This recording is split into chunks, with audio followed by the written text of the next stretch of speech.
joining us now is our second guest of the day, the new men's basketball coach, Mark Pope. Welcome to Mount Juliet, Tennessee. What's up, Mark? I like meeting with you guys in Nashville. We should do this more. Yes, this is great. Yes, Let's we go should. over the whole country, right? Outside, fresh air, beautiful part of the country. Let's go. Now, you played at Kentucky, against Tennessee in Knoxville, of course, against Vanderbilt in Nashville. What are your memories of this place in this state? Well, so I love Nashville. Man, I love it. I love all types of music, but I love country music also. So I love being here. I've actually spent a lot of time here, both in college and then in the NBA. We played a couple exhibition games here and had great memories here.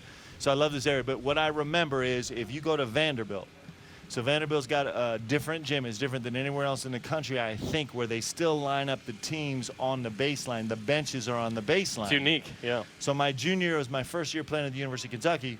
We go in playing at Vanderbilt with the University of Kentucky. We're sitting, and I was a sixth man, so I was the first guy to sub in. And Coach Pitino yells at me to go check in the game a couple minutes in the game, and I stood up, and I had no idea where to go because the court is raised, so there's no scores table. So I just kind of looked around like this, which is really how I looked most of the time I was playing on the court, too. I didn't know what to do. It's a great memories here and love Nashville. Get in the game, Pope. I don't know where to go. Okay. Describe the first month or so of your tenure as the BYU men's basketball coach. It's been, you know what, the great thing is just I've never got so much rest in my life. I'm really caught up on all the actually, so that's a little sarcasm. So I am this is so embarrassing. It's not the most embarrassing thing that's happened last month. The most embarrassing thing was my first pitch at the baseball game. But the second most embarrassing. Do we have video of that? Should we show Can we roll the video, please? I just can't believe we didn't have it in, like, closer up. Like, all the film I have is too far. Anyway. So second most embarrassing moment I had was literally yesterday. So my wife Leanne and I flew in here yesterday evening, and right before we went to the Grand Ole Opry, which was amazing, we stopped at Mission Barbecue. Okay. And now Mission Barbecue is the only reason we went there is because there's no Bam Bams in Nashville. Yeah, you try and find an equivalent, right? Because there's nowhere that competes with Bam Bams, but we went to Mission. It was great. And we're sitting there talking, and she just, off the cuff, she's talking about some of the great comebacks in sports. She's talking about Tiger Woods winning the Masters.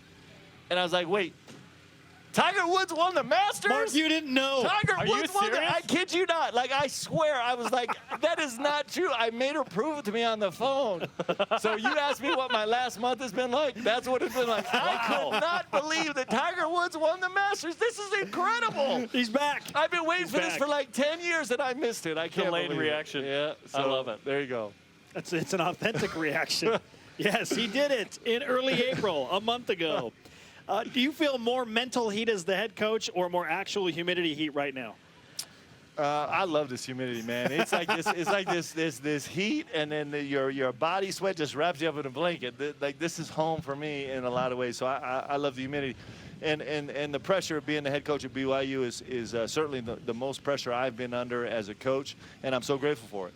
I mean, that's what you live for. You live for an opportunity where people can really, where people care that much, right? Where it can go really good and go really bad, and certainly BYU is a place like very few others to have that opportunity. So I dig it, man. Let's go. Yeah, you embrace it. Yes. And that's unique. Why do you embrace it so much? I don't know if that's unique. I mean, that's what all of us players and coaches do, right? Is we're looking for the biggest stage to play on, and certainly the fact that I get to be on this stage with you guys is archetypal of the stage that we're on at BYU, right? And so, we're really excited. We got a lot of work ahead of us. We know there's going to be some tough roads ahead, but at the end of the day, we're going to get somewhere incredibly special. And I got a roster right now with a bunch of seniors, and I do believe from the bottom of my heart that seniors do magical things, man. I really believe that. So we're excited to get to it and see what we can get done. Perhaps one of the reasons you didn't know that Tiger Woods won the Masters is because you took a recruiting trip to Africa. Yeah, maybe that. I don't know. I don't know when it happened, but yeah, we did. Spent 90. Well, tell us about the trip. It's pretty incredible. Well, I'm not. I don't know. I'm you not can't say the kid's name, but just about the trip. Yeah. So I mean, the trip was pretty simple. I traveled for 27 hours, and that's not layovers. That's 27 hours, and then got to a home visit, which was different than any home visit I've ever been on before in terms of like no electricity, no running water, and having to go through 2 translators to get from my language to the language that I was speaking. Was there for 90 minutes and then traveled 27 hours back. But here's the thing. That's what recruiting is. Right? Recruiting is 99.9% wasted time, and 0.1% of the time you really get the job done, and that's what makes for a great roster, right? So it was an unbelievable trip. Hopefully it's one of many.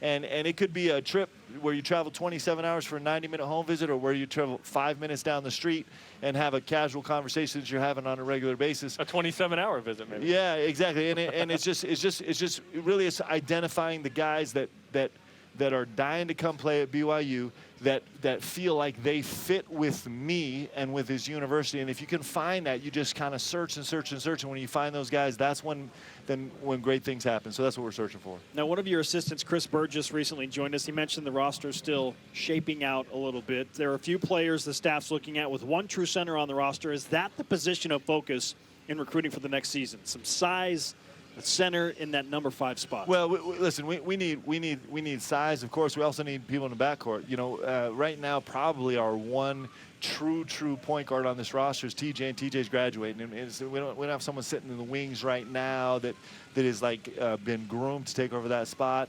We need some athleticism at the wing. You know, there's a lot of things that we need, just like every program, right? We're all searching to kind of build our roster. Ultimately, what we'd like to have is a team that's really, really deep, that's kind of 1 through 11, that are you know, big time able to compete at a really, really high level, and have probably a couple guys that are sit out guys. I found that that's a really healthy roster that's manageable. Everybody feels like they're a part of it. And you got guys waiting in the wings that have trained for a year to come. So we kind of look for something like that with our roster, and we'll get there. We're really excited about that, but we're also excited about this group we have right now to see what we can do with these guys. Okay, let's finish with this. You all in on your Milwaukee Bucks winning the How NBA about these title? Milwaukee Bucks? What? Are you kidding me? 2-0 Eastern Finals. Let's go. I mean, just getting it done. The Milwaukee way, right? No glitz, no glamour, just like hardcore, hard nose. Let's go, right?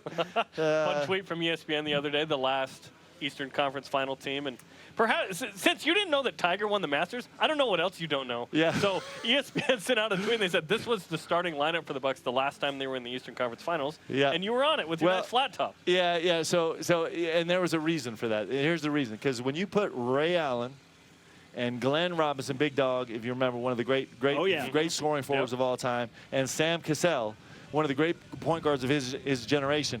All you wanted was 2 other guys that would run around and kind of just try and play as hard as they could. And you volunteered. Space the floor. Yeah, and it was me. And the other thing with that, I've told you guys this before, but the other key to that, to my opportunity at Milwaukee, was because George Karl, who was one of my dear friends and one of the great coaches that ever coached this game, he wanted to sit down at the start of a game, okay? And he wanted to look down at Phil Jackson or Doc Rivers or whoever, and he wanted to look down and say, I'm not only going to beat you today, I'm going to beat you playing that guy.